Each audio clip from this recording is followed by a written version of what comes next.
नमस्कार दोस्तों, आप सभी का स्वागत है। और केंद्र सरकार जो है वो एक प्रस्ताव लाने की तैयारी में है। ओबीसी क्रीमी लेयर पर एक प्रस्ताव लाना चाह रही है सरकार। अब उस क्रीमी लेयर प्रस्ताव को अगर लाती है तो कौन-कौन से लोग बाहर हो सकते हैं, वो आगे हम आप लोगों से बात करेंगे। दरअसल है क्या कि सरकार मौजूदा समय में अन्य पिछड़ा वर्ग क्रीमी लेयर का दायरा बढ़ाकर नए मानदंड लागू करना चाहती है, ताकि ओबीसी आरक्षण का लाभ समाज के निचले तबके तक पहुंच सके और इस समुदाय के संपन्न या उच्च पदों पर मौजूद लोगों को इससे बाहर किया जा सके। अब सूत्रों के हवाले से रिपोर्ट में कहा गया कि आय बहिष्करण मानदंड लागू करने और समतुल्यता स्थापित करने के प्रस्ताव पर केंद्र सरकार गंभीरता से विचार कर रही है। अगर इंडियन एक्सप्रेस की रिपोर्ट की माने तो प्रस्ताव यह मतलब सामाजिक न्याय और अधिकारिता मंत्रालय, शिक्षा मंत्रालय, कार्मिक एवं प्रशिक्षण विभाग, विधि मामलों के मंत्रालय, श्रम एवं रोजगार मंत्रालय, सार्वजनिक उद्यम मंत्रालय, नीति आयोग और राष्ट्रीय पिछड़ा वर्ग आयोग के बीच परामर्श के बाद तैयार किया गया है। और फिलहाल जो क्रीमी लेयर की आय सीमा है वो 8 लाख है, लेकिन मुझे समझ में नहीं आता है कि अगर ऐसी बात है तो बहुत सारे ऐसे लोग जो है आरक्षण का लाभ ले रहे हैं जिनकी आय 8 लाख से ज्यादा है। तो फिर ये प्रस्ताव का क्या काम, क्यों फिर फालतू की वही वजह की चीजों का ये सरकार के द्वारा। मैं तो इसको इसलिए फालतू बोल रहा हूँ ना कि आप आसपास में देखिए जिनकी आय 8 लाख से ज्यादा है वो भी आरक्षण का लाभ ले रहे हैं। जीतन राम मांझी देख लीजिए, चिराग पासवान देख लीजिए, चिराग पासवान के पूरे परिवार को देख लीजिए, अशोक चौधरी को देख लीजिए, ये लोग नहीं ले रहे हैं लाभ क्या? इनके परिवार लाभ नहीं ले रहे हैं क्या? समझ में नहीं आता है। खैर, अब बता दें कि 1992 में इंदिरा साहनी बनाम भारत संघ मामले में सुप्रीम कोर्ट के ऐतिहासिक फैसले के बाद ओबीसी के भीतर क्रीमी लेयर की अवधारणा को आरक्षण नीति में शामिल किया गया था। अब इसके तहत जो लोग सरकारी नौकरियों में उच्च पदों पर नहीं थे उनके और अन्य के लिए क्रीमी लेयर की आय सीमा शुरुआत में 1993 में 1 लाख रुपए प्रति वर्ष निर्धारित की गई थी, जो बाद में 2004, 2008 और 2013 में इस आय सीमा में संशोधन किया गया और 2017 में क्रीमी लेयर की आय सीमा बढ़ाकर 8 लाख प्रति वर्ष की गई, जो अभी तक बरकरार है। अब है क्या कि क्रीमी लेयर के दायरे में कौन कौन लोग आते हैं। ओबीसी क्रीमी लेयर से मतलब ओबीसी समुदाय के उन लोगों से है जो मलाईदार कहे जाते हैं। इसके तहत वैसे लोग शामिल किया गया था जो सामाजिक और आर्थिक रूप से मजबूत हों और संवैधानिक पदों पर आसीन हों। इसके तहत वे या तो अखिल भारतीय सेवाओं, केंद्रीय सेवाओं और राज्य सेवाओं के ग्रुप ए क्लास 1 के अधिकारी हों या केंद्र और राज्य की ग्रुप बी क्लास 2 सेवाओं, सेकेंड सेवाओं में कार्यरत हों या सार्वजनिक क्षेत्र के उपक्रमों में कर्मचारी अधिकारी हों या सशस्त्र बलों के अधिकारी, पेशेवर और व्यापार एवं उद्योग जगत से जुड़े लोग हों। यह बड़ी संपत्ति के मालिक हों या आय संपत्ति के मामले में अधिक हों, संपन्न हो, सुखी संपन्न हो, इन सबको। अब है कि कुछ उपक्रमों में समतुल्यता का निर्णय 2017 में लिया गया। मंडल आयोग की सिफारिशों के आधार पर ओबीसी के गैर क्रीमी लेयर की को केंद्र सरकार की भर्तियों के साथ साथ शैक्षणिक संस्थानों में प्रवेश 27% का आरक्षण दिया जाता है। राज्य सरकारों में आरक्षण प्रतिशत अलग अलग है, सब राज्य के अलग अलग हैं, अपने हिसाब से लोगों ने लागू कर रखा है। समतुल्यता के अभाव में ओबीसी के जाति प्रमाण पत्र जारी करने में कठिनाई होती रही है।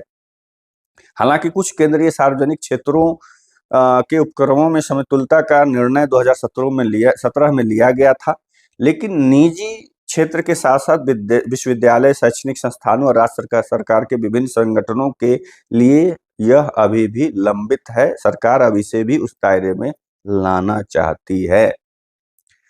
रिपोर्ट में कहा गया है कि चूंकि विश्वविद्यालयों के सहायक प्रोफेसर, एसोसिएट प्रोफेसर और प्रोफेसर जैसे शिक्षण कर्मचारियों के वेतन आमतौर पर लेवल 10 और उससे ऊपर से शुरू होता है, जो सरकारी पदों में ग्रुप ए के पदों के बराबर या उससे अधिक है। इसलिए इन पदों को भी अब क्रीमी लेयर के रूप में वर्गीकृत करने का प्रस्ताव है।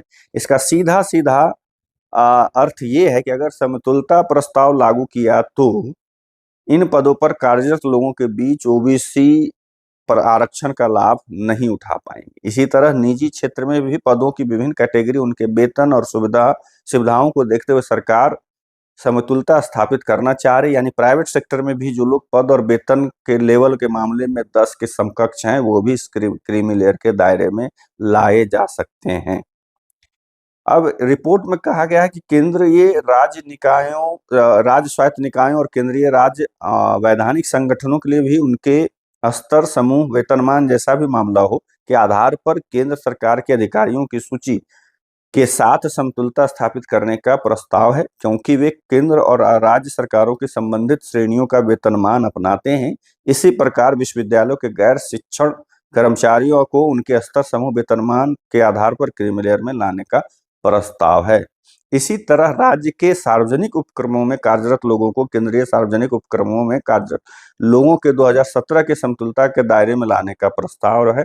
इनके अलावा विभिन्न बोर्डों के उच्च अधिकारियों, प्रबंधकों समेत सरकारी सहायता प्राप्त अन्य संस्थानों के कर्मचारियों, अधिकारियों को भी इस दायरे में लाने का प्रस्ताव, बशर्ते कि उनकी कुल आय, वार्षिक आय जो है फिलहाल क्रीमी लेयर यानी 8 लाख प्रति वर्ष दायरे में आती हो।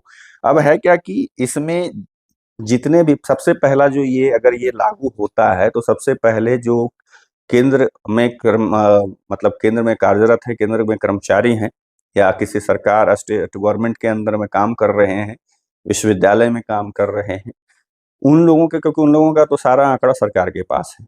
तो इसमें है क्या कि भाई जो लेवल 10 की सैलरी से जो जिनका जो है उसके ऊपर जो भी ले रहे हैं, प्राप्त कर रहे हैं, सीधा सीधा कि जिनका 8 लाख प्रति वर्ष से ज्यादा आय है उनको क्रीमी लेयर से बाहर कर दिया जाएगा। उसमें पहला जो है, अगर ये लागू होता है, ये प्रस्ताव लाया जाता है, ये प्रस्ताव को लागू किया जाता है, तो सबसे पहले केंद्रीय कर्मचारियों के साथ साथ राज्यकर्मी, विश्वविद्यालय कर्मी, इन्हीं लोगों को सबसे पहले माने आरक्षण से वंचित होना पड़ेगा। अब देखते हैं कि सरकार ने बहुत बार बहुत सारे सिगुफे लेकर के आए, बहुत सारे प्रस्ताव लेके आए, पास भी करवाए, इम्प्लीमेंट हो पाता है या नहीं, ये बड़ा सवाल है।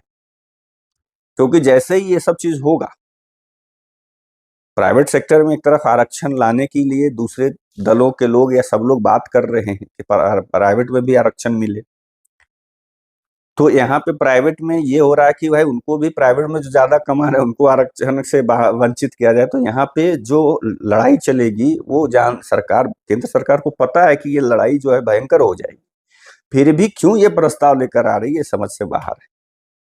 क्या है, नहीं है। हमेशा ऐसे सरकार की जो एक परंपरा रही है कि नए नए प्रस्ताव लाते हैं, नए नए बिल लाते हैं, और बाद में जब विरोध बहुत भयंकर होता है, बध पिट जाती है चारों तरफ से, फिर उसको वापस भी ले लेती। ये केंद्र सरकार का पिछले, जब से ये सत्ता में, खास करके ये नरेंद्र मोदी जी की सरकार जो है, एनडीए नित जो सरकार है, इसके जो है यही चरित्र रहा है, खास करके नए बिल लाने के मामले में।